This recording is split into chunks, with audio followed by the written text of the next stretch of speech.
Hey everybody, it's your girl Michaela of the Mad Music Podcast. I'm with my lovely co-hosts Alma and Dami. Hey. Hey y'all, it's been a while. You need that water. As you can see, if you're watching on the YouTubes and everything, we have a very special guest with us today. Yes. North Carolina born, Philly bred, That's right, that's jazz musician, vocalist, pianist, all things great. Has a wonderful new album out today as we speak. Mr. V. Shayne Frederick. Woo, give it up, Welcome. Snap, snap, snap, snap, snap, snap, snap. Thank you for the invitation to come to the wilds of New Jersey. Not the wilds. Oh, goodness gracious. Well, like we ask all of our guests when they come on our podcast, we just want to, get to know you a little bit more, right? We're going to get to know you some more anyway. But what is like your favorite genre and like who are your favorite artists to listen to right now? Wow. I should have that right there. I don't even have that. I could obviously say jazz because I do jazz, but I grew up in the church, so that's gospel. I started listening to and studying classical music when I was like in 3rd or 4th grade. Oh, love that. And then grew up like listening to R&B. So I'm of a certain age, so like cleaning up around the house, it would be like listening to Anita Baker. Yeah. Or and then the segue from like the Anita Bakers and the Regina Bells to like the Toni Braxtons and then the Rochelle Farrells and then the little everything. My mom was very eclectic. Yeah. And of course it was always gospel. And then I kind of got into hardcore jazz. I'll call it hardcore jazz. When I was like 13, 14, I was a music nerd, like collecting. Yeah. And I was on my own. I was in a rabbit hole of John Coltrane, Miles Davis, the whole thing. So that's really where Starting it off came. well, starting off good. Yeah. If you're going to study, you might as well Start with study the greats. Right. Right. Okay, all right. So you fit right in. Right. And then of course old school hip hop. And like the real hip hop. So Excuse me. There is a difference. yeah, Difference. things change. Wow. Things change a little bit. I hear you. Okay. Well, thank you for that. Let's get into the chokeholds then. So our chokeholds, what's been a song that's been choking us lately. You're our guest, Shayne. So what's the song that's been choking you lately? Man, you know what? I was thinking about the other day. I got stuck listening to this Patti Labelle track. Actually, if only you knew. I've been on that for a while. Yeah. Yeah. A shout out to Philly and the Gamble and Huff and Yes. Yes. and also Philadelphia International, the whole thing. But that was when Patti kind of needed a hit, like went solo after the Labelle thing, and that was one of those hits that kind of made her a solo artist, really kind of confirmed her value as a solo vocalist. Wow. Which is now a no-brainer. Yeah. Right. Yeah. Yeah. Shout out to Labelle. Shout out to Nona Hendricks. Yeah. That's right. That's my cousin. That's my cousin. Jersey's own. That's right. Jersey. And she's still out here. Yes, she is. That's right. Yes, she is. All right, you ladies, what's been choking y'all? What's your chokehold? Well, the BT Awards just happened this past weekend. They did. And, they had tributes, some that were questionable. And, but there was one performer that always brings it. He can sing his behind off, and that is Mr. Luke James. That's true. I think he slept on so much. And it seems like he's always doing tributes because he's just that great at singing. Yes. But I want to go back to 2017. VH1 Music Soul, when they paid homage and a tribute to Miss Toni Braxton. Yeah. And he came out with his rendition of Unbreak My Heart. Indeed. And I still think about that performance every year. Every time I think about Luke James, I'm like, hold on, let me go on YouTube and rewind that back. So Yes. his rendition of Unbreak My Heart has been my chokehold. Wow. Is that a Babyface song? I felt like her catalog was heavily Babyface for quite a while. Oh yeah. No, I thought it was. Oh no, is it's that Diane Warren Diane Warren, and yeah. David Foster. Yeah. Yeah. Oh. Yeah, he produced, she wrote. Yeah. Yeah. David Foster's a winner. I'm sorry. yeah. You know. And the combination between Diane and David, yeah. Yeah. Come on. You're gonna get a sure hit. Period. Break my heart. When you bring him in the room, you know what you know. Exactly. You pay the Right. money for the hit. Right. You pay for the quality. Exactly. Right. You already know. Right. Exactly. You already know. And Toni hated that song. Right, of course. She hated it. They always hate the hits. Always.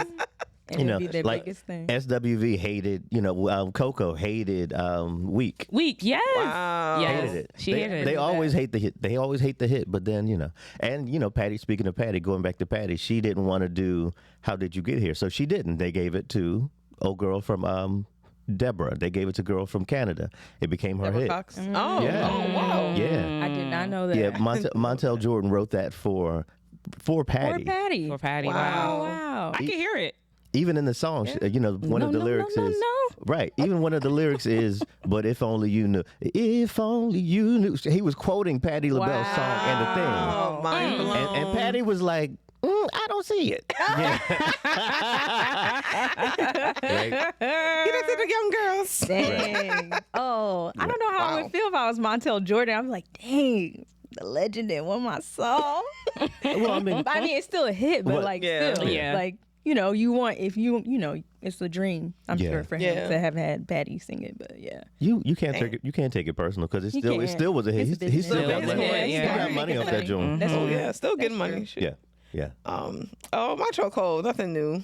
Saturn from, well, it's a newish song, but it's Saturn for SZA. Specifically the Give live it version. up, Alma. Damn. It's a chokehold. It's a chokehold. It's a choke. Give it up. It's the live version specifically that I like. I think more than the studio version, but the song is good. Whatever. It's a good song. It's a good song. It's a It's cute. relaxing song. It's cute. Not as cute. Ooh, you tried. I was pissed that she did not perform it on the tour though. Yeah, that's strange. Didn't she no. go to high school in New Jersey? Yes, she Yeah. did. Right. Maplewood. And Maplewood. I know someone who went to high school with her. Solana. My cousin did too. Yeah. Yeah. Small ass world in Jersey. Yeah. A lot of greats came out of that high school. Lauren Hill came out. Yep. Oh, they went to the same high. Well, I mean, not the same time, but the same school. Same school. Yeah. I Wow. didn't realize that. Well, for me, can't hide anymore, but Oh. currently Oh, hey girl. making a good child. Well, I guess everybody doesn't know that what her gender is, but it's okay. Damn. Oh. It's all good. We can edit it out. We can edit it out. Yeah, We can edit it out. But anyway, since I'm making a baby, I've been into the Claudine album, listening to The Makings of You by Gladys Knight and the Wow. Pips. And I just play it, right by my Heavy hitter. belly and be like, add a little sugar, Oh. honeysuckle. There's a clip of Aretha Franklin sitting at the piano playing and singing that song. Oh yeah. Yeah, have you seen that? You got No, the clip that I love of Aretha Franklin on the piano is her and Smokey. yeah. Again, Baby, Baby. at the Soul Trainer. Oh yeah. Got to be more careful. Let's Ooh. hear. Let's hear Goodness from gracious. high. The harmony. Ooh. It's wild. Yeah. And what they say, we should have been a duo. Yep. Yeah. Should have, but that's And she was looking like, right. Not too much smoking. Anyways. He's like, all right, smoke. yeah, for real. Today, all right, smoke. But that's for another day. Anyway, we do have a put on.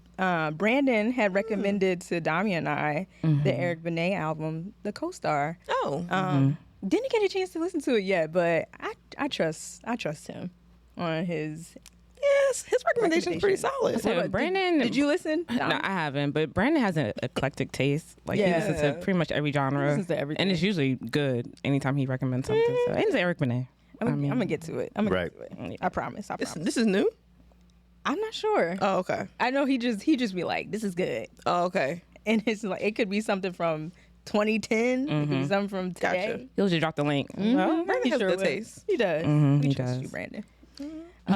All right. So musical mess. Okay, so we do have a performer here. Okay, Yes. a really Yes. good performer here. So and I love the insights and the feedback. So did everybody watch the Tiny Desk of Amory? I saw the performances. I surely did. My. Clips. I saw. Oh, you saw a clip. I was gonna say it is a. I know that's why I was like, let me clarify. Clips. Okay. So I watched the full Tiny Desk. I will say that social media has this habit of like taking one part of a performance Yes. and blowing it up and making it like, oh, this was horrible. So then everybody else is like, I'm not going to watch that then if it's bad. But then when you actually watch it, you're like, oh, it's it was just like the last song, and she ran out of steam. Oh, so that was I was going to ask, was it the first song? No, No, it was the last Because one. because the first song, sometimes it takes a while for you to get into your body. So I Yes. wasn't sure if she was in her body or if she was out of practice and worn out from not having that long. You got to have endurance. And exactly. Yes. Exactly. But it's. I mean, I'm not a singer, so I don't know like what it feels like to do an 18-minute performance, and then like you're doing songs back to back. You're not really taking a breath. So I was like, okay, I can see why she's like out of steam. She even got to the point where she had to like lower the note, and then she like went out into the audience because you could tell saw she just that. couldn't sing the song anymore. Yeah. Oh. And then also, so like the first song,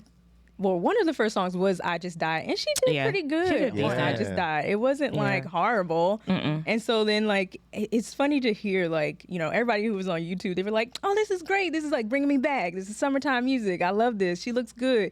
She sounds good." And then like there are people who are like, "Yeah, everybody on TikTok is like how bad it was and this and that." And it just makes me think. I wonder if like, is it hard for singers like when you have a hit song like "I Just Died" and "One Thing," and you have to keep performing that song because it is a hit, are you like, oh God, that song, it takes the life out of me? I wonder how that feels. Yeah, no, that's a thing that I've heard, and a lot, just like we said earlier, a lot of people hate their hits. When they're recording it, they don't realize it's a hit, and then if it becomes a hit, then you gotta love that song because that's the song that people come to see you do. Yeah. Yeah. And so you better find it. You better find a way to love that joint for 3.5 minutes.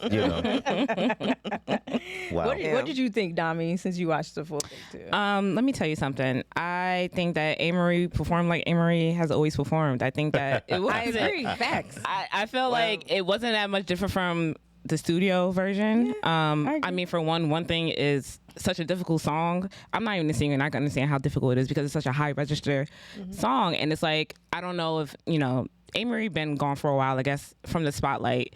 So we don't know how long she hasn't been performing or just working on her chops or anything like that. So I'm trying to give her grace. At the same time, Tiny Desk is such an intimate performance, right? It's something that you cannot hide. If you are struggling with your vocals, if you're not as confident in your vocals, and I feel like maybe you need to wait a little bit longer before getting on the Tiny Desk platform. Yeah. Because if I'm not mistaken, they'll give you like 2 chances or like two tries to run through that set. Oh. And I believe they choose like the best one out of the 2. Yeah. If I'm not mistaken. So, but to me, it wasn't as surprising because it was Amory. Like, I don't think she's the strongest vocalist Me too. out there. I felt the Right. same way. I was like, this is nothing Yeah. like what the TikTok people were saying. Like, I was sending videos to Amma, and I was like, I can't watch. It's like I some of couldn't it was a finish it. little secondhand embarrassment for me, but I agree. I mean, for the most part, she sounded like herself. So the thing is, all right, I'm guessing that this was an opportunity that came up that she felt like she had to capture. Yeah. I'm sure. And so there's no amount of preparation for that if you've been out of practice. And I know she's been doing stuff like in the literary world. She's been doing a whole different thing, But also something else to consider is, and a lot of people run up, specifically in the pop world, a studio vocal versus a live vocal are 2 very different things. And on concert, you can fake it through because you can punch in a couple notes. Usually it's just a track running, and then they mute the track when they want your real vocal on it.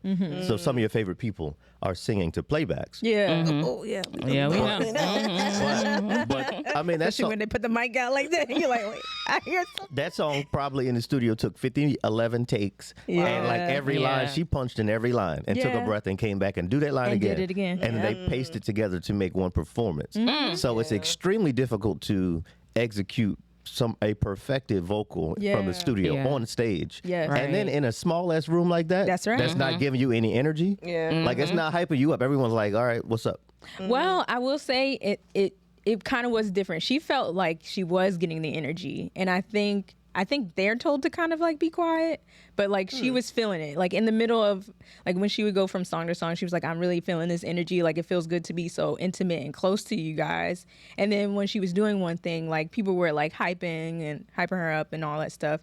And I will say also that I feel like the background singers weren't up to par. That's true. They weren't like Yeah, I heard something. really giving it was off a their little best bit, yeah. shot. I did hear the clip, at least part of the clip of this one thing, Yeah. and them harmonies were not harmonized. No, they It weren't. was not harmonized. They weren't For that moment. Yeah. But again, live performing versus studio. Yeah. And Yeah. you know, you kind of get who you need to get. Exactly. When's the you know. And also, this is another thing. When you get to that level of notoriety or celebrity, when do you get to perform in an intimate audience? Because when you get to that stadium level, you're not going into a room this size and singing at the lounge at Ray's birthday shack. Right. You know, Right. Exactly. for like 15 people who drinking Hennessy in the corner. You know, Very specific. right?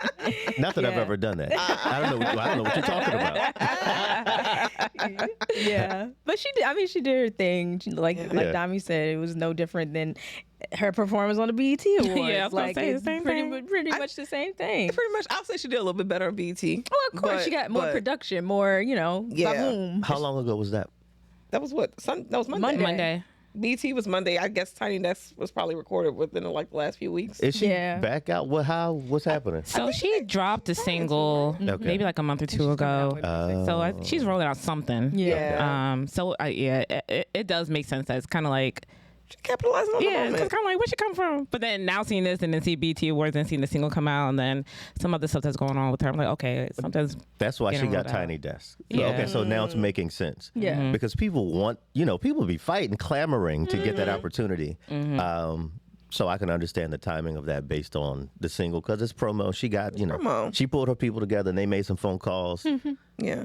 I would not have imagined her on Tiny Desk. She's not for me, yeah. because Tiny Desk goes a little to the left sometimes, which I love, the kind of very niche. Yes, very, And, very niche. and it's yeah. like, oh, remember your favorite song from 2000 or whatever? Here's Anne-Marie. To sing it in a very mediocre way. Yeah, that's But people are so fickle though. Not in a very. You ain't lying. You ain't lying. I mean, well. Not lying. But people are so fickle though because when it was announced that she had a Tiny Desk, everybody was like, "Yes, she deserves. We're so excited." Right. And then when it came out, everybody was just like, "This is who y'all compared to Beyonce." It's like y'all shit. they always Y'all Beyonce shitting on out. her after saying, "Oh, y'all was so excited for her," and I was also that whole Beyonce thing was annoying to me because I never took it as people thought A-Marie would be bigger than Beyonce. I think that whole conversation was just about that, like that go-go sound. Yeah. I never thought it was like, oh, you're saying that A-Marie was a better vocalist than Beyonce. I never got that, but of course the Beehive took the Tiny Desk and ran with that narrative. Like, this is who y'all said would be bigger than Beyonce. I was like, I don't think that's what the argument was. It was the sound, and they had the same producers on One Thing and what was it? crazy. Crazy. Crazy in Love. Yeah. Like, but I never thought it was like people were saying that A-Marie was supposed to be bigger. I've never thought that, but that's what the narrative is now since this Tiny Desk came out. I don't know. Carrie and A-Marie are never going to get rid of the Beyonce. I was gonna say stuff. the Like, it's Beehive just- is trying to it's so carry Hilson to stupid. everybody, and it's like It's so stupid. I mean, and if Aaliyah were alive, again, yes. the industry has this thing where there can only be one. And there's a vaguely loose, light chestnut brown, anywhere from between cocoa to chestnut brown, long hair, whether it's yours or not. A look, slender. There's an aesthetic. All right, so now you could name 5 people, and they all got to be fighting. Yeah. And the people will make them fight because there's one that's position. And they're all wildly different for various reasons, but Yeah. it don't matter. We only need one chick that look like that. yeah. that's true. That's a mess. Did y'all watch the BET Awards though? Yeah, I Like did. it, like For the most part, did you watch it when it came out? Yeah. Or? Yeah. yeah. On a Monday. No, that was. It's so strange. I'm so used to BET. You come home after church, you get your meal, your after church meal, whether it be Popeyes, chicken holiday, whatever. Get you some Sunday ribs and dinner. Chicken stuff. holiday. Then you take your clothes off, take your shower, get ready for the BET Awards. Stretch You them eat toes. and you enjoy. What happened to that? This time I was stretching my Yeah. back after work.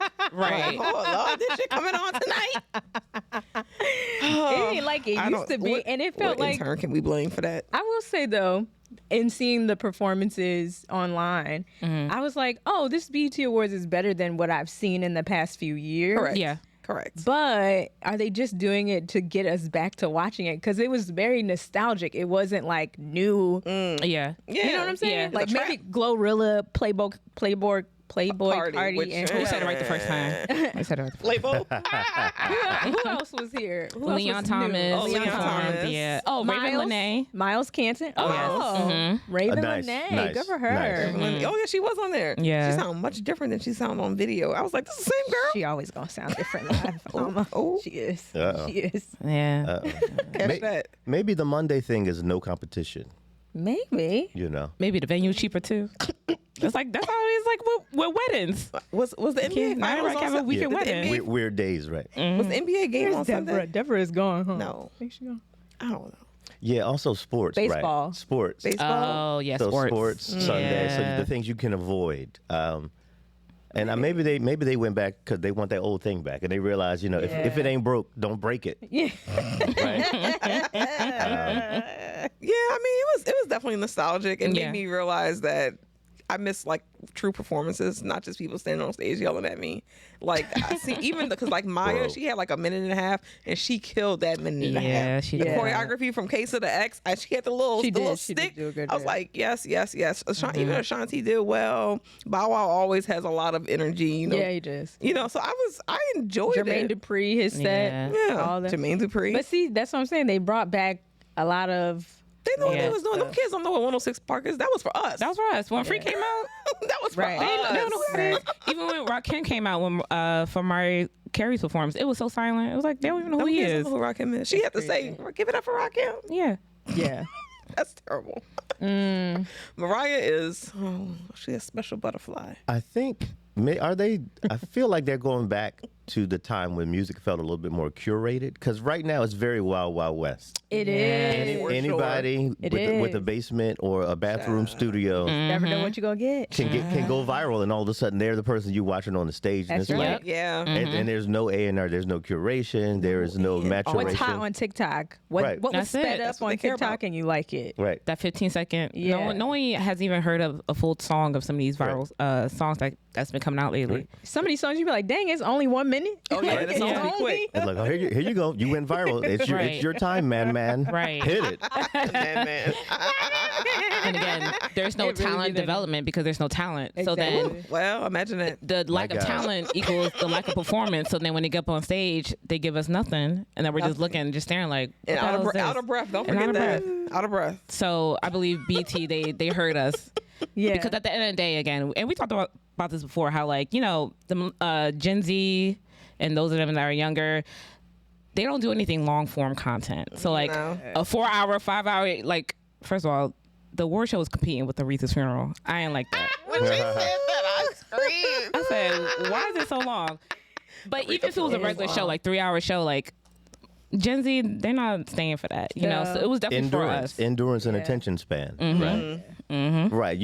These little 30-second TikTok dances. You can't do a performance with that, and also you have can't. you have no endurance. Right. Nope. You huffing and puffing if you do Huffing a whole and set.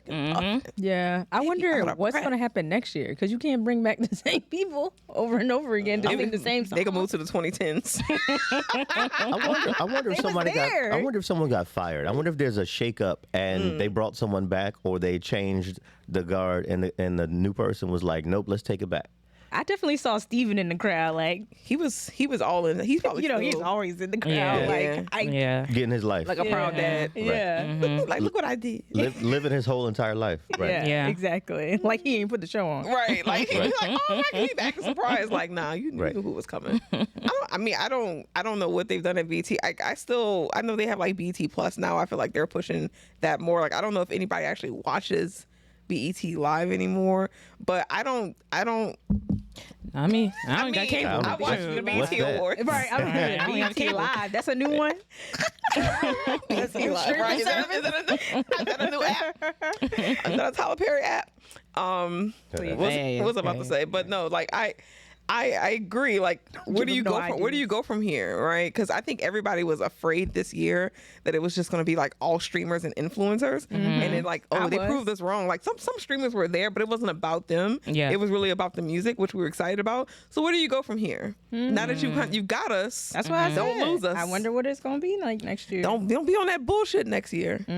You know, but also I think it's also important. Like we talk about BET, and yes, they've dropped the ball a lot or whatever, but the artists actually have to show up. Yes. They need to come to the awards for people to care. It was nice seeing Lizzo. It was nice seeing SZA. It was even nice seeing Kendrick and Ciara and who else was there. Like, it was nice seeing those people. Like, you have to be there. Like, don't say you want people to be tapped into your music and your culture and you ain't showing up. That part. Yeah.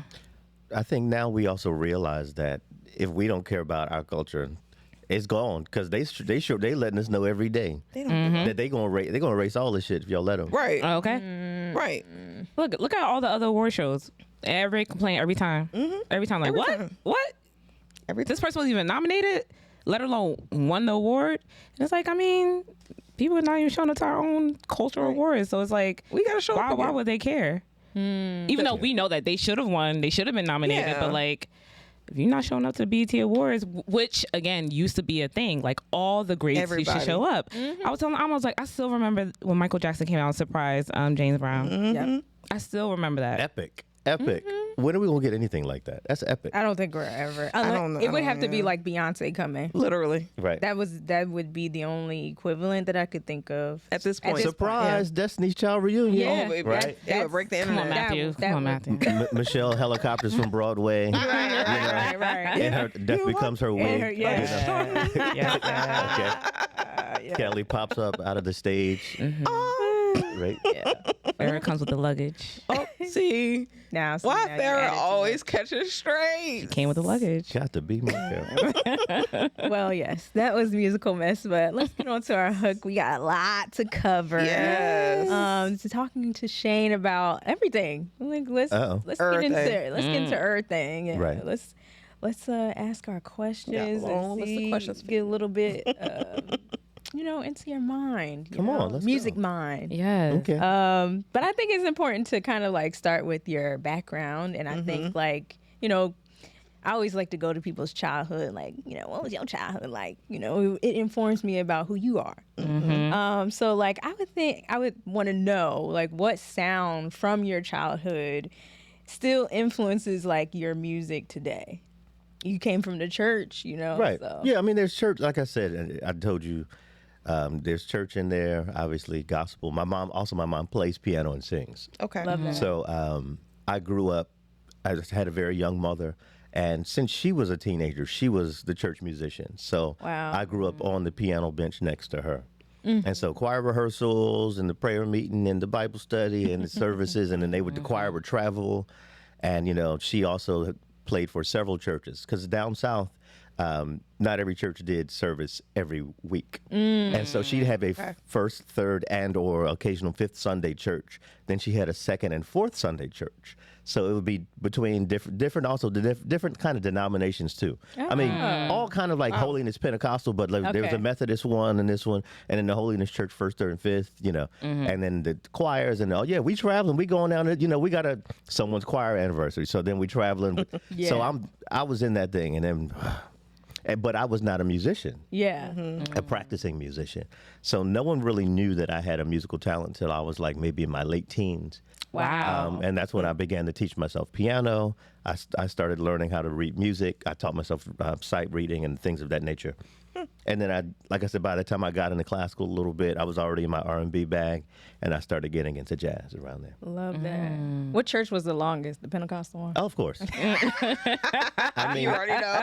that's that. You said first Sunday. I'm like, oh, I know they're doing communion. Yeah. I know somebody falling out. Falling out. I know Falling they out. prophesying. Right. At least. Oh, my Lord. Because keep in mind, there was there was Sunday school. Not that we would necessarily go to the Sunday school, but when we get there would be what's called testimony service prior to the service. Yes. So that's when The pre-service. child. That's when right, the pre-service, right. And the Lord, he saved me. I was able to pay my rent. Exactly.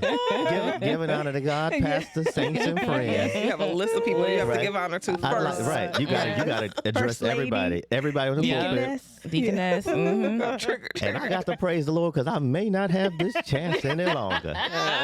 Because you see, I'm saved, sanctified, and filled with heaven's precious Holy Ghost. And I'm not, Yeah, and that's 15 all minutes. before this testimony. All of it. All of it. I don't care what the doctor say about my I diabetes. know that's right. ain't got it. Right. Ain't nobody cutting off my foot.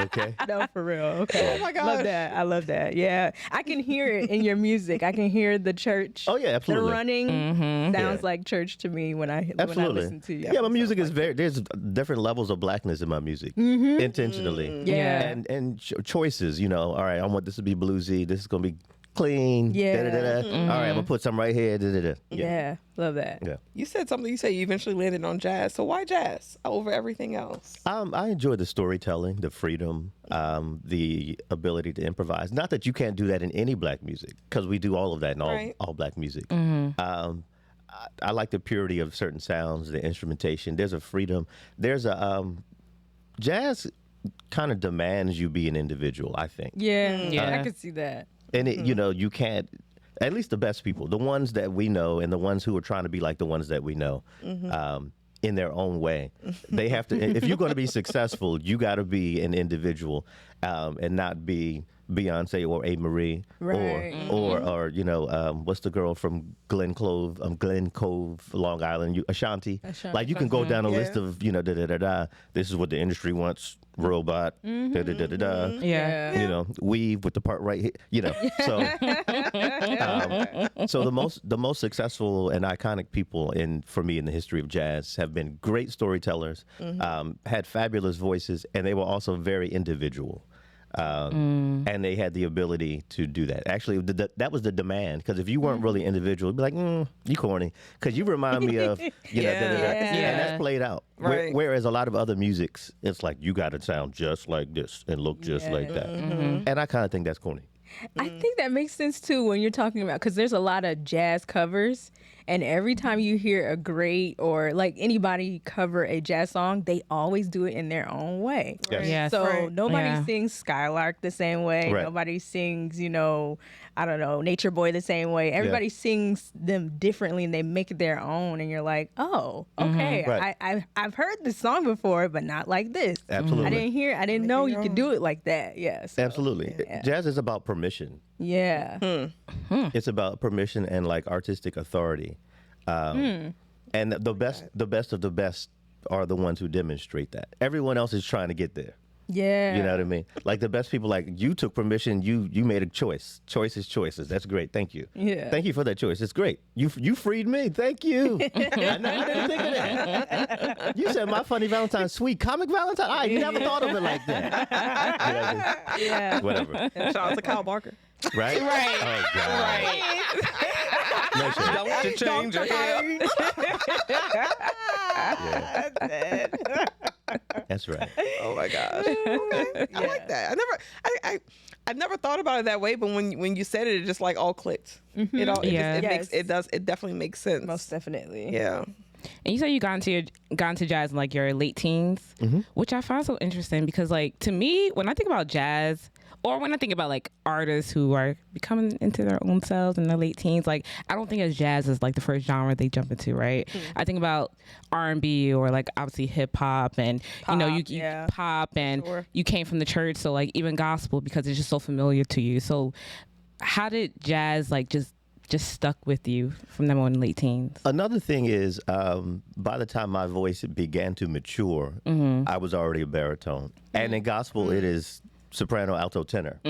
Okay. And so sometimes I'll be sitting in choir rehearsal in the back, just chilling, and I would be singing the note like an octave or two below. And they're like, what's that deep sound? Oh, that's Shayne. You know what I mean? So gospel, I mean, and there are some baritones in gospel, but it's not, it just doesn't happen. True. It's not that. In the three-part harmony scheme of life. Three. Right, three-part. We can instinctively just hit them that third, you know. They did that on purpose. Father, Son, and the Holy Ghost. That's right. Right. My God today. Right.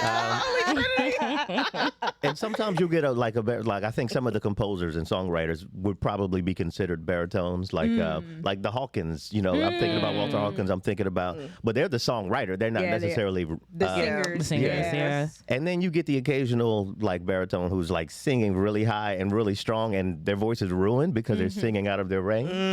And I knew that I didn't think that was a beautiful sound. I didn't want to sound like that. I want to sing in my voice. Yeah. And I try to use every corner of my voice, you know. I know that's right. It's an instrument. Yeah. Exactly. It really is. Okay. Not that I'm a singer myself. I'm about to say, but I know you have to preserve your voice. Right. But I do like to preserve. Let me stop. Yeah. I don't even know what that means, to preserve your voice. Like, I respect people who do it, but I'm like, I just be yelling. So I won't be singing for real. But how did you get into growing up, you're into music, but I think I read somewhere that you went to school for like business administration or something so like that? my bachelor's degree, when I had dropped out of college, when I went back to finish, I finished with a business degree. All right, so I went to high school. I went to the High School for Engineering and Science in Philly. When I moved to Philly, I did 2 years at ENS, George Washington Carver.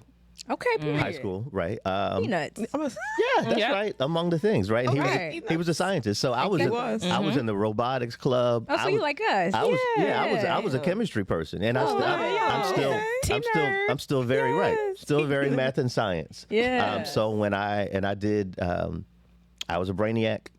I did early admissions. So my senior year of high school, I was in college.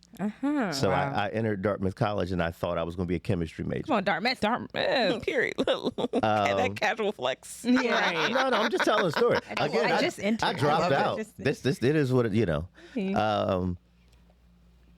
So I went in, I'm going to be a chemistry major. And then I got into the humanities, and I started, I guess the issue was that I was a straight A student my whole life. Yeah. So and when you're good at everything, you know, you don't necessarily have a clear barometer about what you want to do. You're just thinking about what you should do. What you should do. And then if you can do anything, it's like, I like MathNet and Square One TV. Maybe I'll be a scientist. I think that happens to a lot of us. A lot. 'Cause, you know, I'm a pharmacist, Dami's a pharmacist, so I think a lot of us are like, I guess we should be doctors of some sort, or go into the medical field. But I love music. I'm not a singer. I don't know how to play an instrument well, but I just I'm passionate about that, and it makes me feel good. I love talking about it. So never thought to even look into music anything. Right. No. Everything was like, my mother was like, you always need a teacher, and you always need somebody in the medical field. That's so right. choose one of them. That's right. I was like, okay. Doctor, engineer, lawyer, that's it. And I definitely was not thinking about anything that was impractical. Being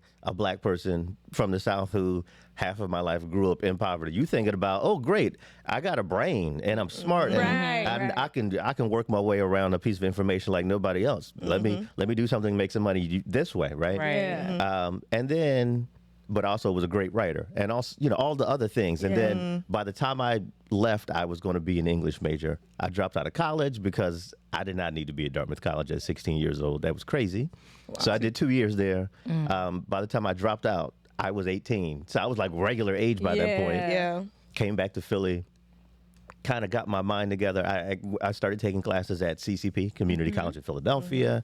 And some of the stuff I did was music related because at that point I was into music. Right. So I started taking like sight singing and like solfege stuff. And then I was in an ensemble, a jazz ensemble, led by one of the jazz greats, Trudy Pitts, who's no longer with us. And so I was like, wow, she's a jazz musician, composer, pianist, organist. And I would follow her around the city and go to her gigs. And I knew she was hip. Then I started getting into the actual live music community. I lived 2 blocks away from one of the best jazz clubs then. in Philly.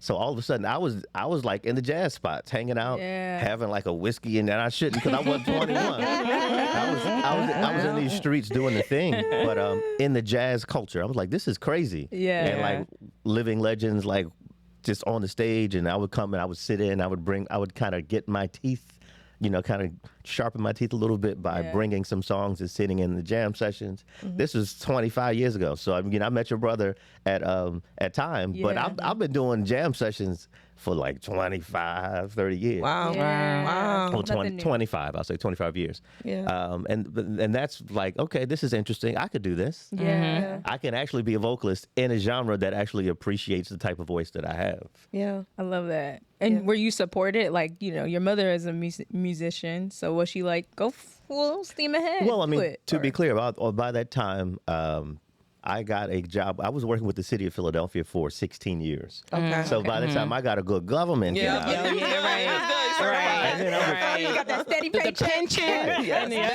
Right. and then as I got better in life with music, I would leave my day job and go to a gig. So I was at a certain point before I quit my job, I was gigging probably 3-4 days a week.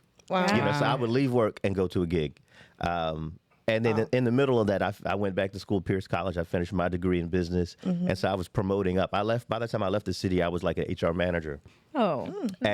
But people didn't know I even had a day job because at this point, I was out here in the street. You was on the You're so street. immersed in that. Right. Yeah. that scene. People knew where you at. I'm at this jazz club and the museum and this and that. I had the best, as I do now. Thank goodness, I don't take it for granted. I have some of the best gigs in the Yeah. region, and so people didn't think I had a day job, Wow. and I was wore out because I was still going to that job. Working full time. Right. Right. We know. Right. Right. Don't know. I was Because about to usually say. late night and then early morning, right? And I was doing both of those, Yeah, that's Yeah. crazy. and showing up and being somebody's supervisor, like a manager, Like a real job. Right. like a job. Like they depending on you. Like I was vested with a pension by the time I left, like a job, city government. Yeah. He said the P word. I heard the P word. Right. I know that's right. And then you finally, like, I think I saw something like 2020, you gave it all. 2019. which is, 2019. Oh, wow. and right, right, Right. Wow. and to Jeez. specifically my birthday week, December Oh, wow. 2019,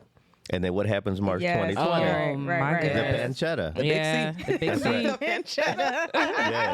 Yeah. But it was cool. I mean, I survived. I'm clearly Right. still You here. survived. Right. I'm Right? Still Come on, Tisha. here. Come on, Tisha. Black butterfly. That's right. That's So you right. talked about Philly 25 years ago, the jazz scene. What is it like now? Has it changed? Has it evolved? Absolutely. It's done all the things. It kind of devolved, and now it's like re-evolving, or it's the other side of the metamorphosis. Because back then I was talking about a place called Ortlieb's. Ortlieb's is still there, but they don't do jazz anymore for real. Ortlieb's was the spot. And I lived, my grandmother's house, she's gone now. I lived at 5th and Poplar. Ortlieb's was 3rd and Poplar. Oh, yeah. Wow, right So, there. Down 2 blocks so, of road. so they had jam sessions like Sunday and Tuesday, something like that. And if I felt like it, I was going to go, even if I was just going to observe and be in that culture and just really see how the greats and the not so greats did it and do it. Wow. Yeah. And so that was the training ground for me. So even still now, I'm still involved in ways in the jam session culture because it's cool. You get to see who's in town, who's doing what. And I get to look and see, like the wisdom that you get from watching people succeed or fail all night. Yeah. Like, oh, that's cool. Shouldn't have done that. I hear you.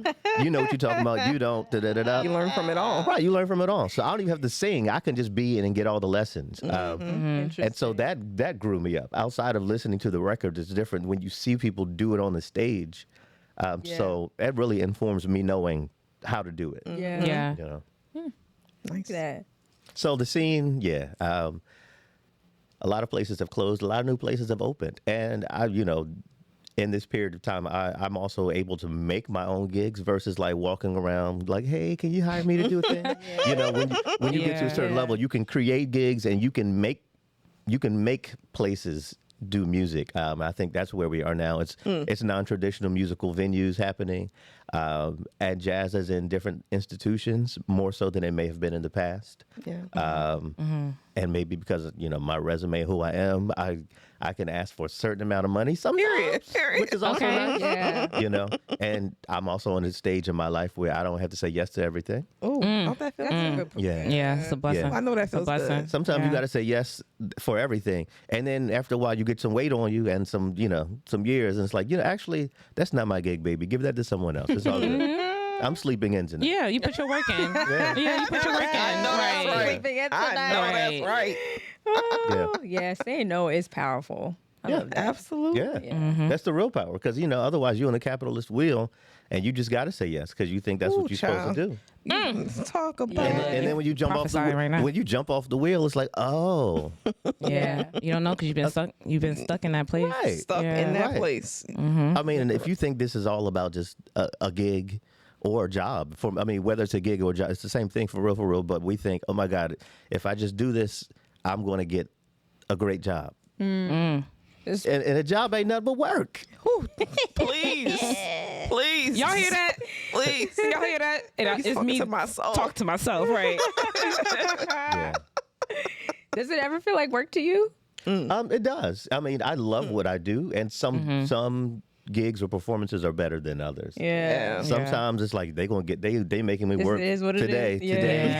Yeah. And there are different levels of a concert is different than what I call incidental music. I think we talked about that in the pre-interview. Like incidental music where you walk in and there happens to be music. If it's a dry night and ain't nobody here and it's like I got to entertain these 5 people. Yeah. And the check is going to be the check regardless, but I got to do I do 3-hour sets multiple times a week, which is why it's like 18 minutes. Are you kidding?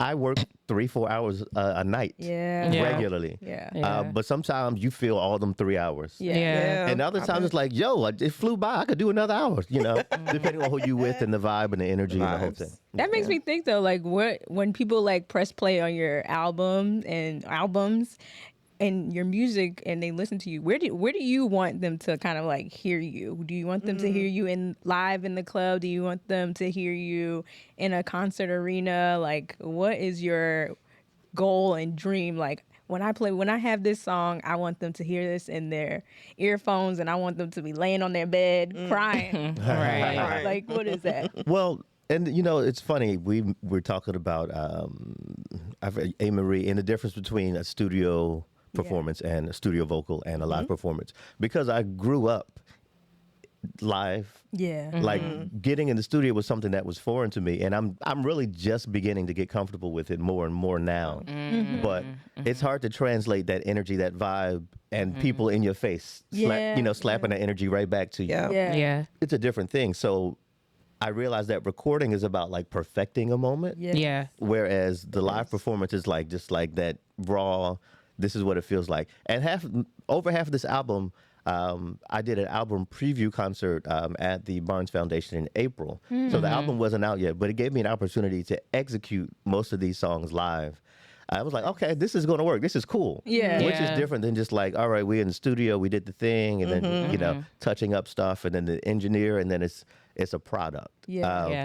This, for me, this is the closest I've gotten to executing something that could be live and feels live in a way, but also is very intimate and still feels like a moment in your chamber. You know what I mean? Yeah, because you were talking on the album. Like we were there with you. Yeah. On this new album. I'm a storyteller. Yeah. And so I was able to like, all right, I want to bring the energy. I want it to be intimate, but I want it to be big, but I want it to be small. Yeah. I want you to, and I want it to feel real. Like this is a real, everything was real. This is real, everything. Yeah. People in various rooms, usually at the same exact time. Yeah. And like, all right, we're going to do it one more time. All right, that's it. It's perfect. It's funny you say that because I think, I forget which song it is, but I think it was from a different album. And I was like, I want to be your friend. And you're like, okay, we got it. Yeah. We got it. And that was a real moment. I got it. We got it. We got it. It's done. I was like, all right, that's it. That's it. I heard that too. I think even on his on the new album, I believe was it Caravan? When you start, he's like, "Woo!"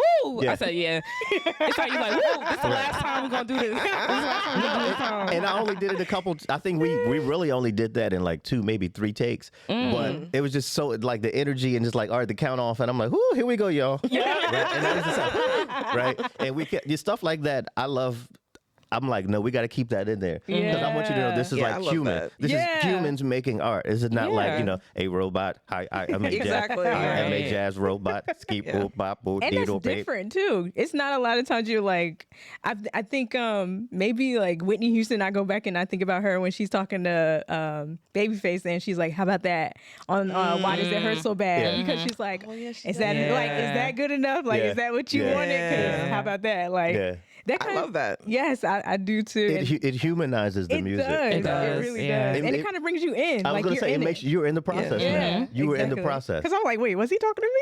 Right. Right. Yeah. It's like at the end of Project Bitch by Cash Money, they say close that door.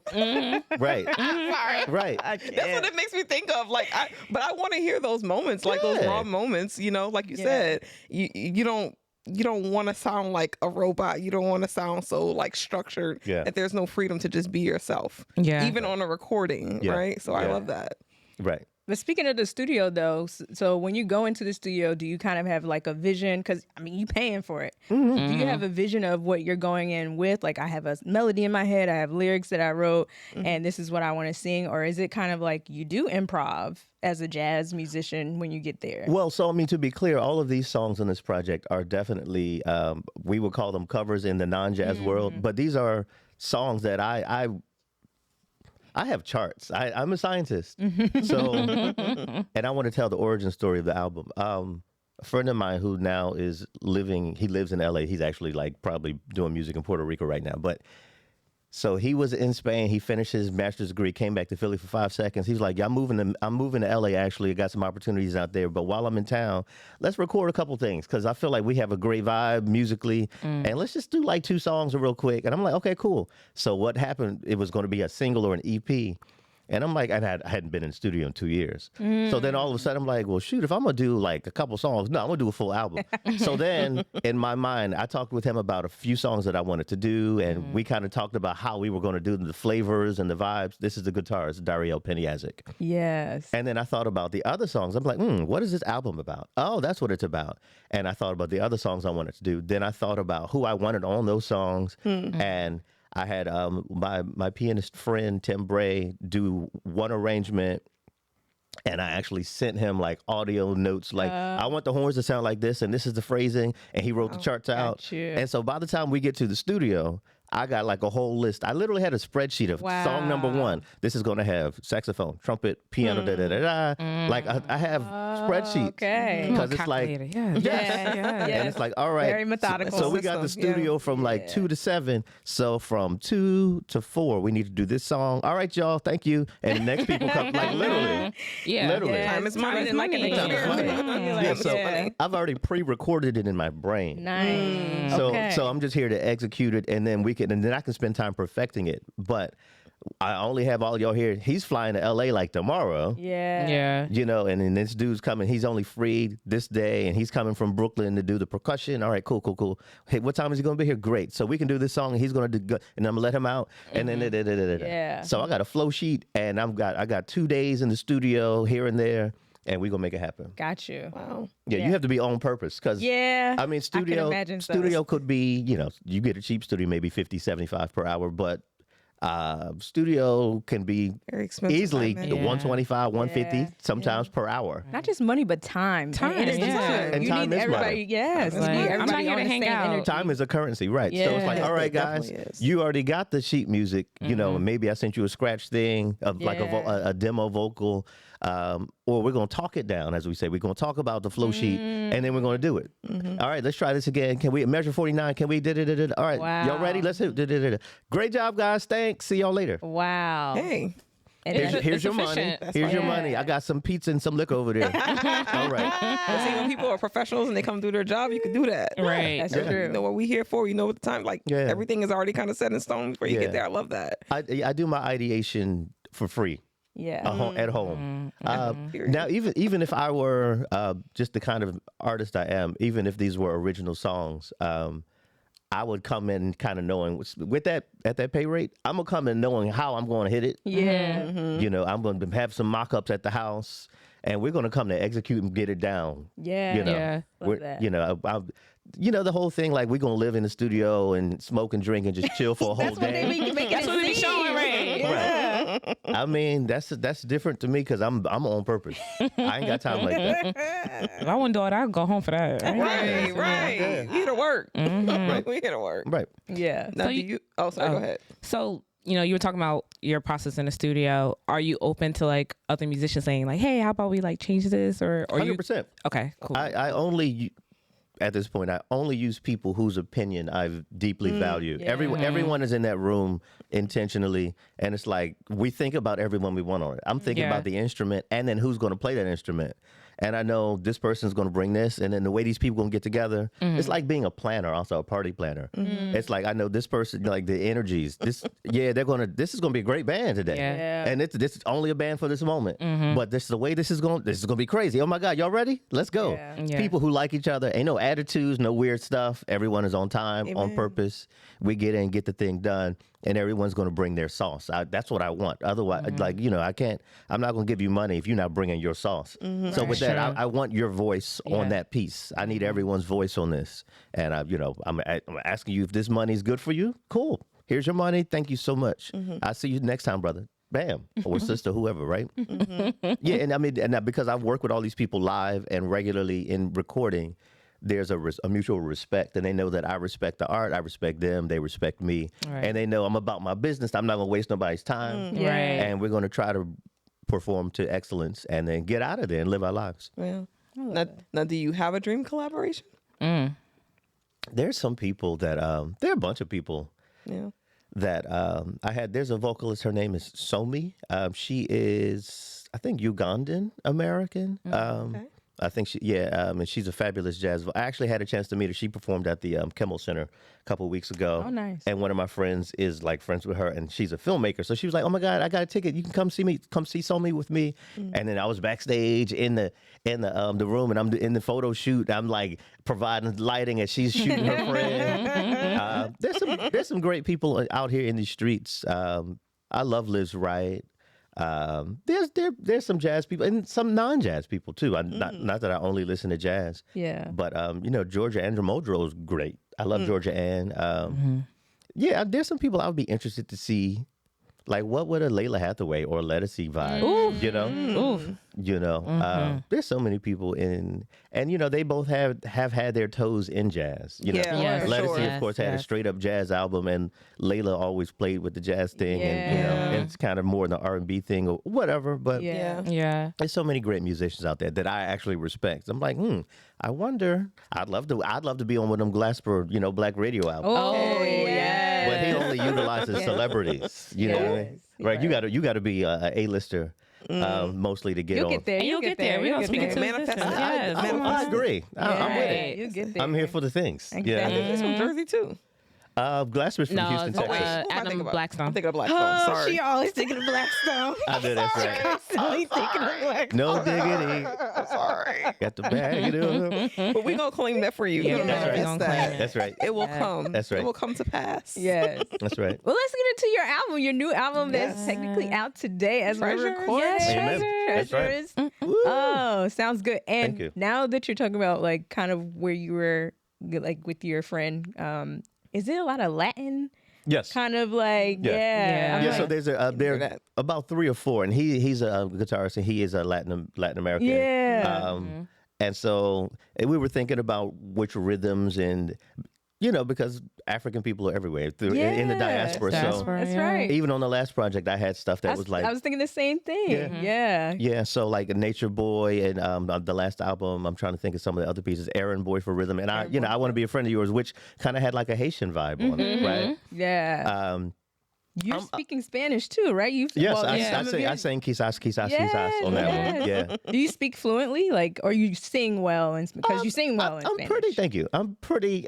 I wouldn't say like fluent, but I'm good. Okay. Como dice. Right? Como se dice, como se dice. Right. And I always say I don't speak well, but like if my Uber driver speaks Spanish, and I'll say some things, and they're like, "Oh, you speak Spanish good." I'm like, no. He's like, yes, you And that's do. what you're going to start going in. You're like, How'd you learn Spanish? Because you have to get the accent right when you're singing it, Yeah, right? yeah. So Sure. that makes sense that you would, Yeah. speak it well as And well. even so Catholic school, I went to St. Peter the Apostle in Philly, Fifth and Girard for a couple years. That was my pre-K through like 3rd grade, and a lot of my teachers were probably Puerto Rican. Yeah. And so I was getting Spanish very early. Yeah. So that's how I felt being in Camden when I was working. Yeah. You know the They give me all the Spanish, all the bad Spanish, of course. You know. Yeah. Right.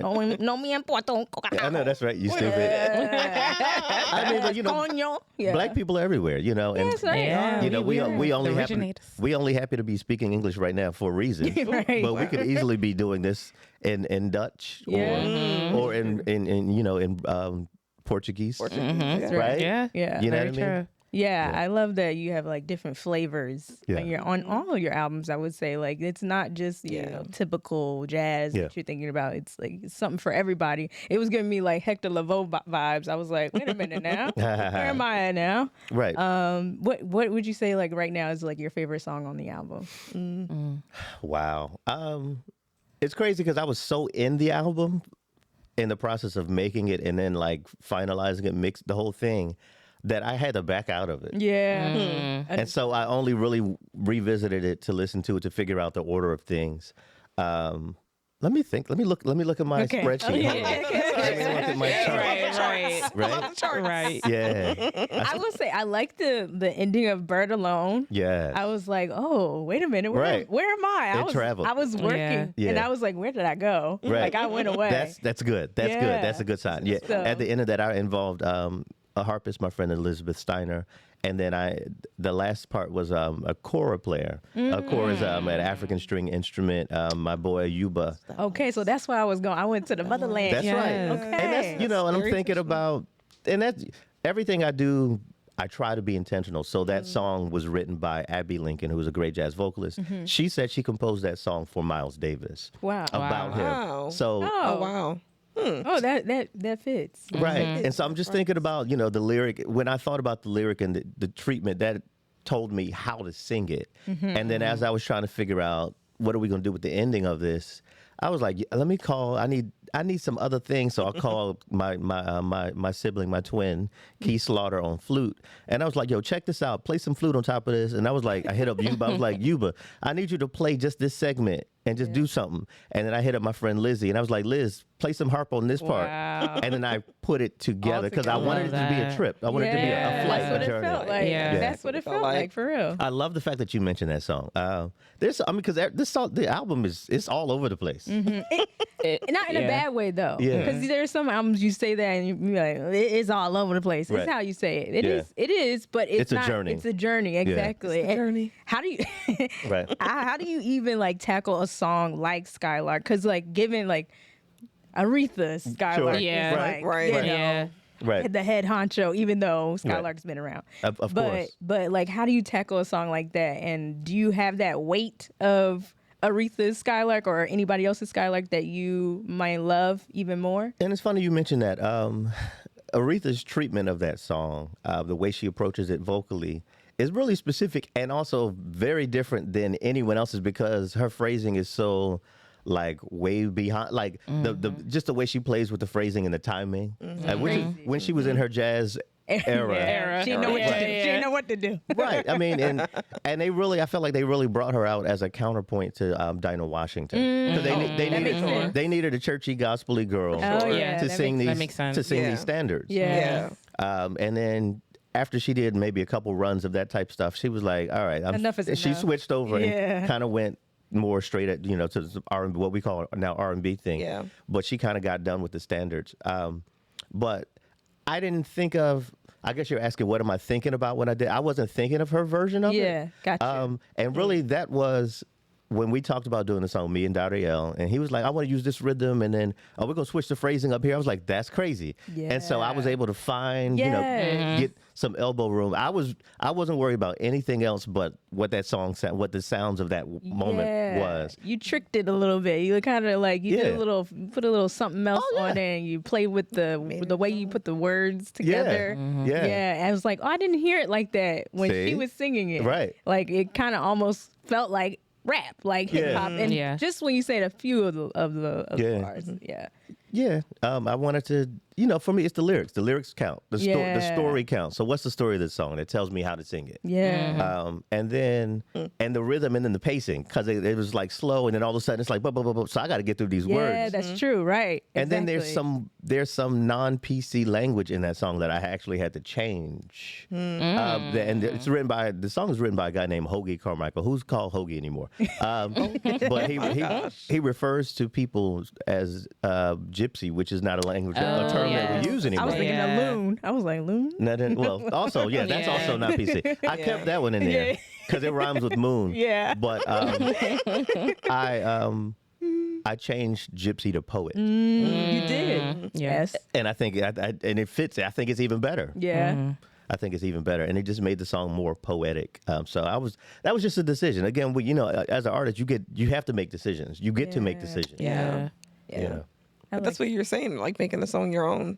You did that. Like I like that it was very different from Aretha's version. Yes. Right? Yeah. Because it almost feels like a different song, like a new song. Yes, and that's great because if you hadn't heard Aretha's, Exactly. yeah. If people who are jazz heads, everyone knows Skylark, and you used to it a Right. certain way. Yeah. And I'm not really here to give you any song you've heard the same way. Yeah, Yeah. exactly. That's just like not my Right. ministry. What's the point? Yeah. I, what's the I I point? did not. Right. I'm not in that line. I didn't sign up on that list. Right. Yeah. I'm not gonna do the song the way you. No. Exactly. Yeah. Yeah. What's the point of being a jazz artist? That's right. Right. Yeah. That's right. Right. Like you said. Yeah. Some people don't know that though, and they really out here. Frank Sinatra. Yeah, we've seen them. Yeah. Tony Yeah, Bennett. Yeah. Yeah. Ooh. And no shade, but like that's just Wow. not. Giving a tribute That's not my performance. pleasure. Not my pleasure. Yeah. Giving tribute. Not my pleasure. Can I ask you a question about when you feel like an album is complete? Yes. Because I feel like when you listen to a lot of artists in their interviews and they talk about like that album process and, they've been holding on to some of these songs for years and they just haven't felt confident yet in order to release it to the masses. When do you know that Treasures was like done? I actually knew it was done when I charted it, when I plotted it out. It was really just about executing it. Okay. So the struggle for me in this process really has been like patience and like some logistical issues. But it made it to the finish line. But I knew it was going to be whole, complete. It was not going to be wanting anything. The last album I did, The King Suite, I had everything done. And I listened to it, and I was like, do I need to do another song? Da-da-da-da. The issue actually was that it just wasn't mixed properly. So I had it remixed, and I was like, oh, it's Makes a done. difference. It's done. It's done. Because I was literally about to go back and do another song. With this Wow. one, it has 11 songs on it. Yeah. You don't need Yeah. another song. Right. No. Right. I told all the stories, and I even I looked at, I plotted out. All right, so I looked at the keys the song were in, and I made sure that in the order the keys were different. Like, all right, so I don't want to do two songs back to back in the same key. I wanted to make sure the rhythm did this. I want to make sure that it was slow, fast, slow, Yeah. fast. Going for a That's ride. what it feels like. Yeah. Yeah, Yeah. It just gives Like you. going for a ride, It's a process. It's Yes. not like all right. Because even smile, you end with like, Right. it's over. Yeah. Now Yeah. you're smiling, Yeah. right? Here we are. We came Yeah. to the end. Right. Yeah. You know what I mean? So it's about the journey. So Yeah. by the time I looked at it on paper, I even estimated how long. I wasn't sure, but how long each song was going to be roughly. And I was thinking about, all right, what order? It took a long time to get the order together. But when I finally got all the songs, because this was all recorded mostly in 3 sessions. Wow. Wow. Wow. And then there were some things that had to be flown in, as in like I need Keith Slaughter's email this flute thing because I just need flute. I don't know why I need flute on this because the flute is the bird. Like I'm the voice of the bird, what it sounds but the like. flute is the Yeah. sound of the bird. Right. So we gotta, so I'm thinking about this. All right, bird alone, this is done, and then I messed around and I was like, all right, I need to fix. I want to redo the vocals. I'll just do this at home. So I set up a home studio. Got COVID. Had to like take a month really to get my voice back to where I Back. thought Yeah. was recording Yeah. level. Right. Because I didn't want to do anything all ratchet and like sound all ashy. So it was like I need this to be perfect. But I already set the dates. I released 2 singles leading up to the album, and I knew the dates that everything was going to happen. So Interesting. that also forced me to be on schedule. I was gonna say it's like, well, it's going to drop on this Right. day. It's Right. going to get done. So. and not even just that I set the date. I announced the dates. Oh yeah.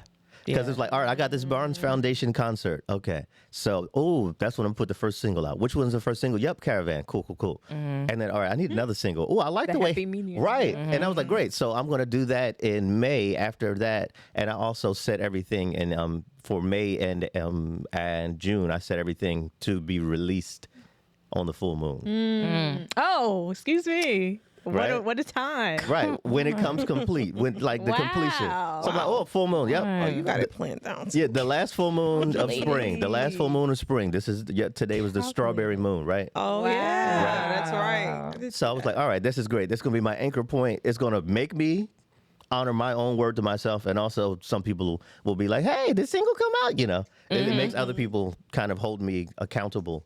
So there was a process and a madness to all of this. But Yeah. and then there was some, technical stuff. And like I said, I was ill for a minute. So I had to get my voice back to where I wanted it to be. And then the mixing process. And, there are delays and I'm impatient. And it's like, all right, I just got to trust. All right, I'm trusting you. I'm trusting the process. Yeah. Come on, God, do it. He did it. You're Right. releasing this independently, right? Absolutely. So being that you're independent, you get to call your own shots. So that feels 100%. that probably feels good. good. Because I was thinking like, most music I feel like we always think drops on Friday. Yeah. So now that you explaining how I love that because you get to take back your that choice. power. Yeah. Yeah. Then whatever the label is saying, no, we need to drop it out because this person putting something out, and you don't need to have it out this time. Yeah. And I don't know if it was always Friday though. New music. No, I don't like think so. Tuesday. I think it was a different day. Yeah. I mean, so It became like Friday. I feel like most people. Because of streaming. Yeah. Yeah. and it's like now, I don't have to worry about the competition. And I like you said, and again, it's like it is in ways, not physically, like having a baby. It's not done when you have the baby. Yeah. Then you have a baby. Yeah. And you got to, Right. You gotta raise it. So I just started. The album just came out. So the album is out. Now it's like, I got to work the album. Now you gotta work it. Yeah, you gotta work gotta it. let people Pulling know. all the promos. Real hard work. Yeah. Yeah. I have all my artistic collaborations. Like, all right, I'm waiting for this because I have like animation stuff. Nice. Like, so now it's about marketing, and Yeah. I'm sitting here on the couch in New Jersey on a podcast. In New Jersey. But that's when the business comes through. The business Yeah. degree comes Right. through. 100%. That's awesome. That's the thing. You've been working so hard. You need to push that work in. Now it's time That's to right. push your People. Yeah. Yeah. Right. It's not like, all right, it's out, y'all. All right, bye. Bye. Right. Now you gotta put in the work. Now you got to run it. Yeah. You got to run it. Do you like that, or are you? Does it feel like more satisfying, or are you like, dang? Sometimes I do wish I had somebody to push this out for me. Yeah. Well, I mean, I see both sides. Yeah. It's not my first time. I'm getting better at this process because I have all the information behind me of everything that I've done. I see what worked, what didn't work, and then it's like now there's more people waiting for it. And I have more context. So it's like, oh, hey, it finally dropped. Here's the thing, I'd love to share it with your people. Bam. So now I kind of know a little bit more about the game. Would I like to offload that? Maybe, but Yeah. from what I've seen, and I know, I've been on other people's projects. I've been on 2 projects that have been signed to a label, and I kind of have seen the value of. They were like lesser kind of chill labels. I've seen the value of it, but mostly it's them passing you a spreadsheet saying good luck, book your gigs, and here's the contact. wow. Because it's not about streams. Streams don't pay anything. Yeah. Right. Streams play a fraction of a You gotta penny. get out there. Right. Right. Get out there on I that mean, although stage. I do want streams because streams are course. humans. Yeah. Yeah. And Yeah. I get a weekly digest from Apple Music and from Spotify. Like, all right, this is where you've been Shazam this many times. Yeah. Nice. So I love seeing that, okay, 100 people played me in Russia last week. That's Cool. so good. Yeah. That's cool. I love all of that. Yes. Right. There's some places I'm not going, but that also tells me where I can market, at least digitally. Yeah. Right. Because now all I Right. got to do is do an Instagram true. Joan, put 20, put 5 on 10 on the That's right. Instagram. Right. That go a long way. That go a long way. Right. Yeah. Yeah. Yeah. You talked about like some of your artistic collaborations that you're gonna have to do to like really promote the album. When I was looking at your albums on Spotify, like your cover arts are beautiful. Thank you. Thank you. And I don't know if you work with one person or different people, but I know there has to be stories behind some of the decisions you made for those. They literally look like they could be Very framed. artistic. And Yeah. yes, and that's why I need to get on my merch game. A little Yeah. bit. Like, 'cause and I will. Well, no, I think about when I tell you I think about everything, and because I'm like a taskmaster and just like OCD, not OCD-ish, but I'm a control big picture, right? Yeah. Type A. And so it's like, oh, what does this sound like? Okay, so what does it look like? And like I remember like the one Blacklight, I was like, I need to be an artifact, an ancient artifact. And that was literally mostly just a photograph. I have plaster on my face and I have my locks like wrapped in a thing. Yes. And I look like an artifact. And that was for me how I felt about that specific EP. And then, yeah, so everything is like, all right, what does this look like? Oh, that's how I'm gonna get them. I'm gonna do that. You know what I mean? But I like art. For me, music is art. And so I'm leaning into that. And I'm being the art. I'm giving the art. That's true. In ways. Like in King Suite, too. Yeah. Like, Suite, yeah. You're really not nice. wearing Like the the crown. You are the crown. crown. Because Yeah. you got the Right. gold all Beautiful. over your Right. face. Yeah. Yeah. And that was about the King Suite was about Nat King Cole. Nat King Cole, right. yeah. So that was me taking his music and doing different arrangements and kind of globalizing it and situating things in Haiti and Argentina and Gotcha. North Philly. You know what I mean? Yeah. And just kind of taking that. And I was like, okay, so King, it's really about, is this about like African diaspora? Yes, it is.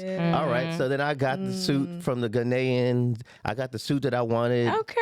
And I got the crown. I did the whole see thing. that. Okay, Yeah. I You know. see. I appreciate that. Like Yeah. some people might be like, appreciate that he's a golden intentionality. child of Nat King Cole. Right. I was just going for the thing. And I'm like, I'm going to be a Ben in bronze. I'm going to be, Yeah. I'm going to, that's it. It's about the artifact. So It was beautiful. We and appreciate it definitely because appreciate it. we talk about album covers Yes, we all do. the we do. time Yes, and we how do. trash has been lately, or Yes. people just don't put Like a second pure thought. attention to it. And it's like, Yeah. again, going back to back in the days where we could name songs off of an album just by looking at the cover. album cover. That's right. Yeah. And I think that's all a part of your package and about your music. And if you love the art that you do and perform, then you want to make sure that everything. Yeah. They Knows got your to true line intention. up. That definitely Yeah. stood out to me. The week that I did the photograph that ended up on the cover of Treasures, and also it was also the same shoot, the cover of Caravan, the photographer Tashay Williams. That was the week I did that shoot. Nikki Giovanni had passed away. Oh, wow.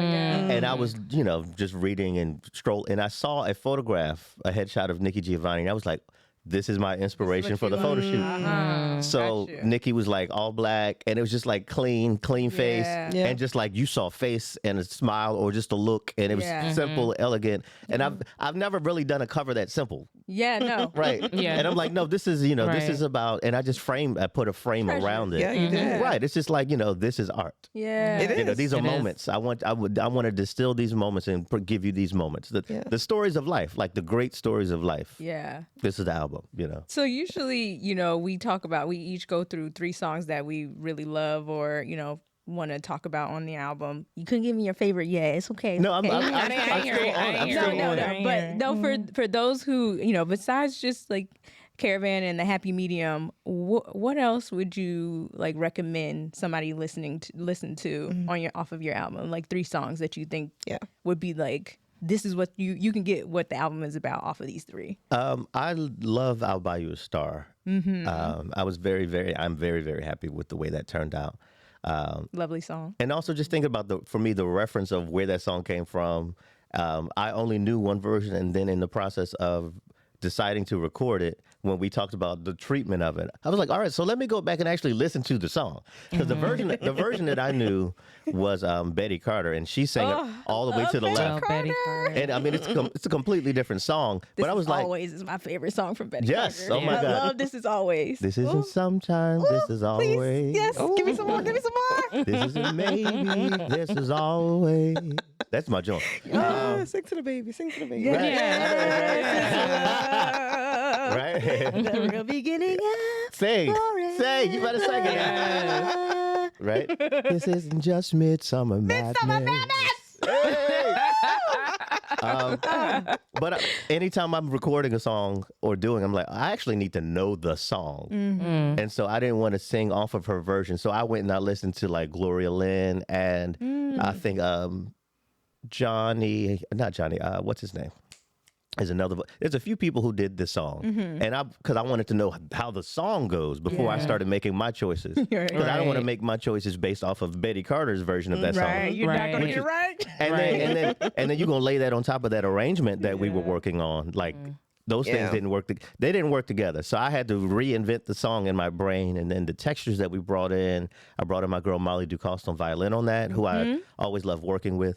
And I had fun like trying to figure out vocally what I was going to do on that song. It just gave me a lot of space to just like, all right, let me do that. Let me do that. Let me do that. You know? Were you doing it a little bit on the song as well? Because it kind of sounds like that too, like the way you were going with your voice. I like the choices that you were making. Yes, absolutely. It's just choices, just having fun. I think that's the point. Let me see. Maybe I'll buy you a star. Yes. Okay, That's one. Yeah. I mean, you mentioned Skylark. I love Skylark. Skylark. Okay. Yeah. That's a great one. And actually, the ones that I had done early that were like I knew was done. A Time for Love. So that was just me and my friend Tim Bray on piano, and when we recorded that, maybe 2 takes, and was like, bro, that's it. I'm done. And then I'd let some people hear just like the raw, and like one of the first people I let hear it, we were sitting in a cafe at like a little coffee meeting, and she just started crying. She was like, oh my God, are you in love? Tell me about this. And I was like, oh, this song is transmitting exactly what I needed to transmit. And I sent it to someone else, and her reaction, she was I was like, okay, great. So that's done. Don't touch it. That song's a moment. I wanted everything to be a moment of some type. Yes, I love that. Okay, so y'all heard it. I'll buy you a star.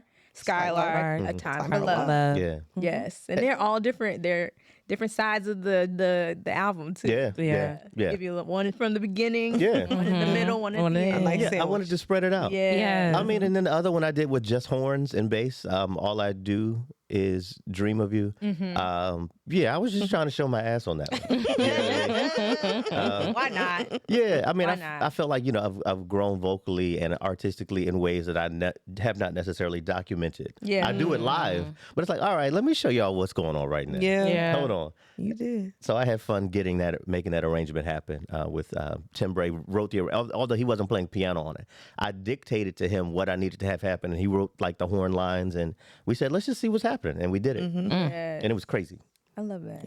Came out nice. Yeah, you did a wonderful job. Thank you. Great job. I mean, highly recommend. 10 out of 10. Yeah. You better listen to it. Treasures. That's right. It's on all of the platforms, Spotify, Yes. all that. So definitely Check that out. Sounds very, very good. Like I'm putting it on wax too. I'm doing. You're gonna do it? I'm going to do a vinyl print. So And I love a good Hey, vinyl. I'm about to say, that was a little vinyl now. So yes, please. yeah. Very don't nice. get too big on us, so that just remember us when you no. when you are A-list and you are Robert Glasper. We want to go to the Blue Note. That's what I'm saying. I want to go to Napa Valley and No, I'm always high low. I'm always high low. So I do I love it. I love it. I love after I leave the Four Seasons, I'm gonna go down to Yes. Charlie B's or whatever. I'm gonna go to the hood. I'm Balance. always you got to keep that high low going.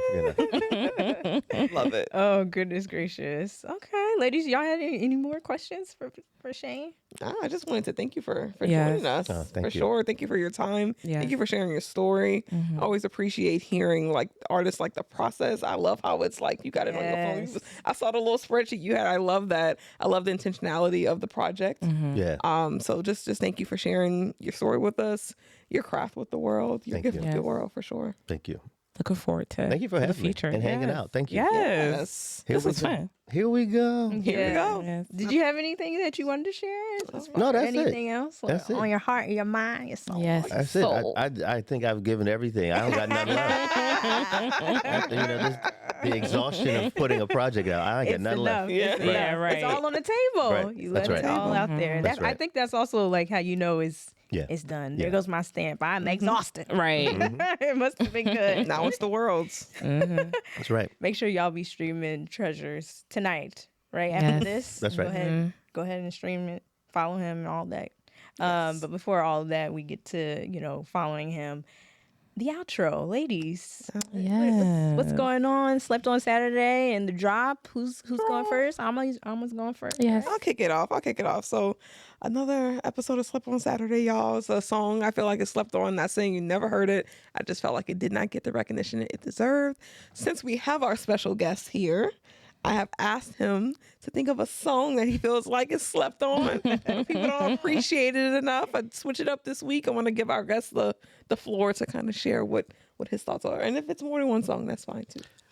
I would actually say Stevie Wonder, If It's Magic. Okay, Stevie. That You is saw Stevie slept last on. week. That is slept on. That is slept on. Yeah. It's a good one. That's a good Yeah, one. it speaks for itself. It's crazy. Got the harp on. I think it's Dorothy Ashby on harp on that one. But yeah, we we focus on certain aspects of Stevie, but that one is great. I love that song. I might end up messing with that song, and later in life, Yeah. What album is that on? Is that the We Dreamed of Something album? What do you remember? What Is it? I think it's Is that on Intervisions? Oh, it I gotta is. look it up. Maybe it is. Let me see.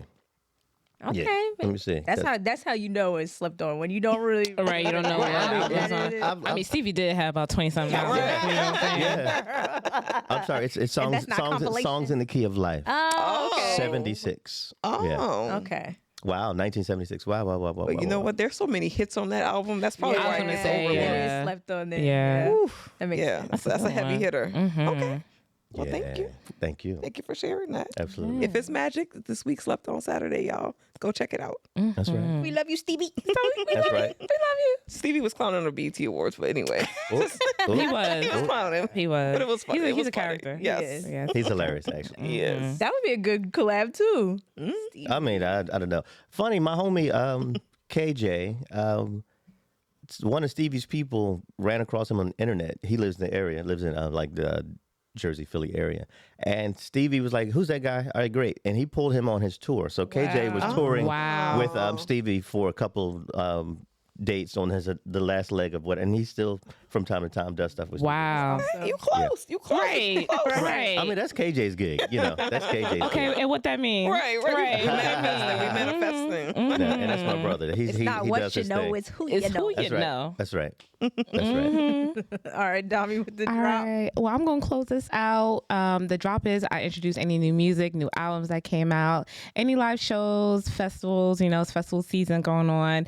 And, we have our special guest here. And obviously, we talked about the drop already. We're talking about Treasures. But when can we hear Treasures live? I know you previewed a bit in April, but I do want to hear it, Good live question. raw. There's, I'm a man about town. That is to say, I perform pretty regularly. I know. I don't know when is this going to be airing roughly. What do we think?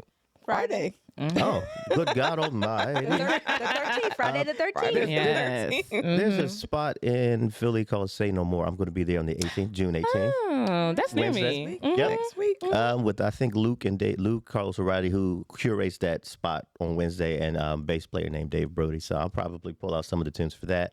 The following week on the 25th, I'm going to be at Cellar Dog at 15th and Oh, nice. Spruce. Yeah, and I'll be on piano, and it's going to be a trio situation. Where else? I mean, I'll be out here. I really do. Do you have a residence anywhere? Like we could just see you every Tuesday somewhere, every Wednesday somewhere? I perform at a restaurant called Eddie V's. It's a steakhouse, and they have a jazz trio every night of the week. I'm actually at the location in Cherry Hill, New Jersey on Sundays and shout out Cherry Thursdays. Okay. And then I'm at the location in King of Prussia on Tuesdays and Fridays. Oh, wow. So when I say I'm out here, You are out in Right. these I'm out here. streets. And a few other random spot dates. I haven't decided on a release event, whether it's going to be a concert or I was thinking about doing like either a mini cocktail or like a wine or a tea tasting. So each song has a thing associated with it. I love down for the that. tea. I'm down That for sounds it. fun. Decaf. Yeah. I'm about to say, tea for you. Right. So like an sounds fun. experience, like, all right, here's the song I and this love is the that. tea, right? Yeah. Oh, wait. Here's the next song and here's the whatever, right? Yeah. Yeah. Let us know when you're doing that. Right. I'll keep y'all posted. I don't know, I maybe by saying this out loud, I'm manifesting it because That's right. I've been in the weeds. So many things have happened. I just performed at the Toni Awards after party in New York on Sunday night.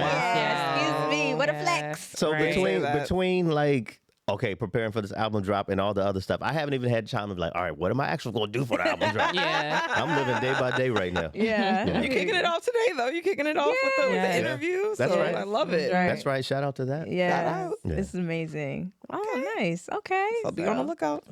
Absolutely. Got one coming up. Juneteenth is around the corner too. So that June That's true. 18th. Yeah. Go support. Date, go support. That's right. That's right. I'll be right. in LA on Juneteenth, Yeah. I'll be hanging out. Actual Juneteenth. Yeah. Yeah. Okay. Okay. So yes, this is perfect for Black Music Month. That's as right. well. That's right. Yeah. So Ain't there nothing we blacker go. than that. I know that's right.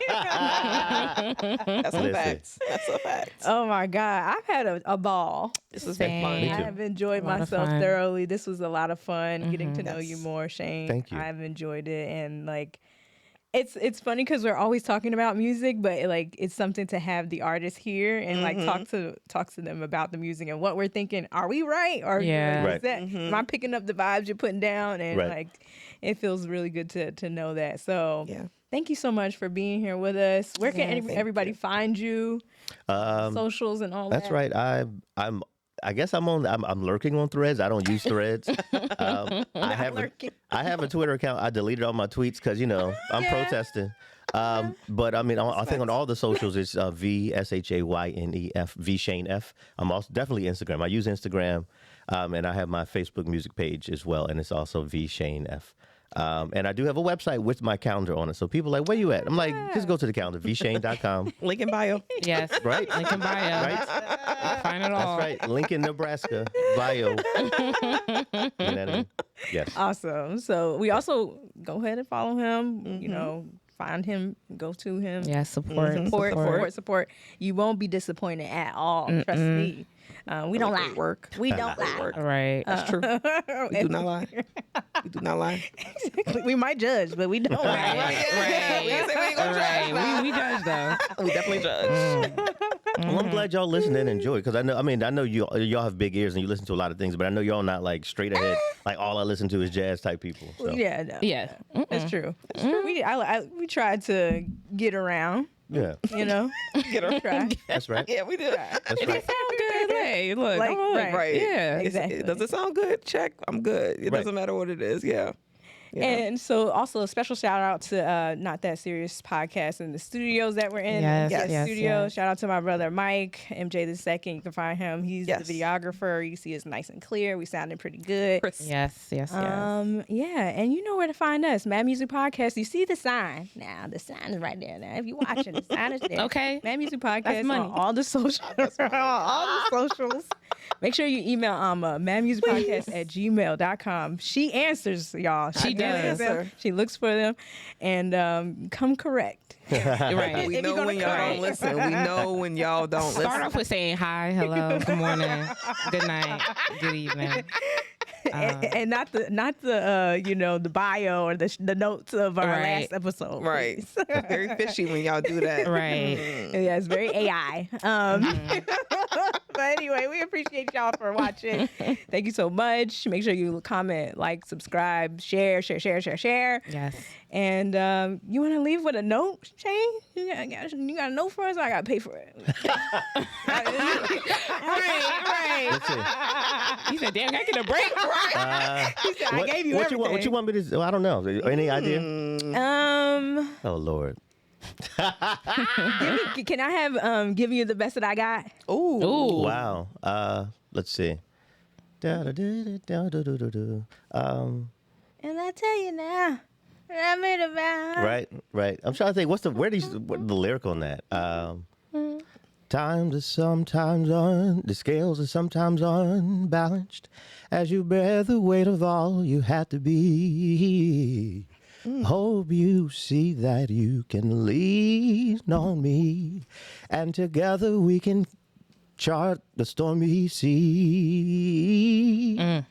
We love so strong and so unselfishly. And I tell you now that I made a vow. I'm giving you the best that I got. I love black people. Yes. Black people.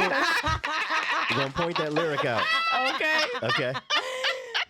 Yes, I had to put the headphones by the baby. I had to let her hear that. Yes, That's come my on, y'all favorite heard that part. church? Y'all heard Giving that it to you, church? babe. Yes. And I'm definitely ashy today. I ain't sung a note. I'm mad at you. Cut that. Cut MJ. Cut that. Cut that off the record. That sounds good to me. Thank you. Yes, That was thank great. you. That was Yes, great. That was absolutely. great. Thank That you was so great. much. Thank you. Woo, Y'all stream treasures. Stream it. Listen. Share it amongst your friends, your family. That's right. Play in all formats, like right. some of us like to listen in the car, some of us like to listen while we're working, some of us like to listen to things before bed, but wherever's your favorite medium to listen, just give it a chance. Take the journey. Right Yes, there. take the journey. Take the journey. You will not It's be the journey. disappointed. That's Bye, right. y'all. That's right. Bye. Yes. I'm cutting it. Right. It's the journey.